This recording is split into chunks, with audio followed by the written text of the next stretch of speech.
Bonjour tout le monde, mon nom c'est Sylvain Guimond de Zanicom. Si vous vous connectez à votre compte Google Analytics, vous allez avoir plusieurs statistiques intéressantes sur votre site web, dont le taux de rebond.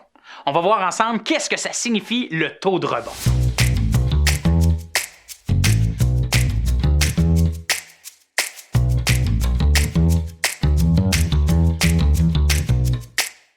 Le taux de rebond, c'est le fait d'entrer sur le site, sur une page, puis d'en ressortir sans visiter d'autres pages.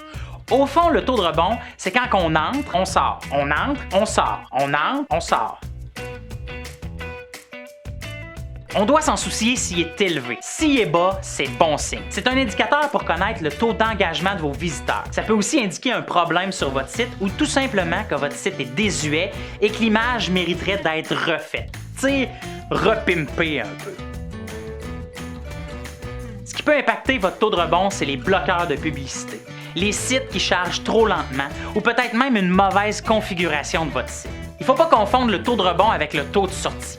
Le taux de sortie, c'est le nombre de visites qui se sont terminées sur une page quelconque. Par exemple, le visiteur a vu la page 1, ensuite il a vu la page 7, puis la page 4, puis là il est sorti. Ça, c'est le taux de sortie. Comme dans l'analyse de toutes les statistiques de Google Analytics, ce qui est important, c'est de savoir ce qu'on cherche. Qu'est-ce qu'on veut savoir? Est-ce qu'on veut savoir si les gens aiment notre site ou si les informations sur cette page répondent à leurs attentes? Le taux de rebond peut être interprété de différentes façons. Par exemple, quelles pages ont un haut taux de rebond? Est-ce que l'accueil de mon site est attrayant? Si vous avez des pages plus populaires, il est possible qu'elles aient un haut taux de rebond. Exemple, un article sur votre site suscite beaucoup d'intérêt. Les gens vont le lire parce qu'ils sont intéressés par le sujet et ils risquent aussi de sortir du site une fois qu'ils auront lu l'article qui répond à leurs questions. À ce moment-là, on va ajouter des boutons d'appel à l'action dans les pages pour inciter les visiteurs à visiter d'autres sections de votre site. That is the question, la question que tout le monde se pose. Mais c'est assez relatif à votre site puis comment il est construit. Selon le Journal du Net, un taux de rebond moyen se situerait entre 40 et 60 %.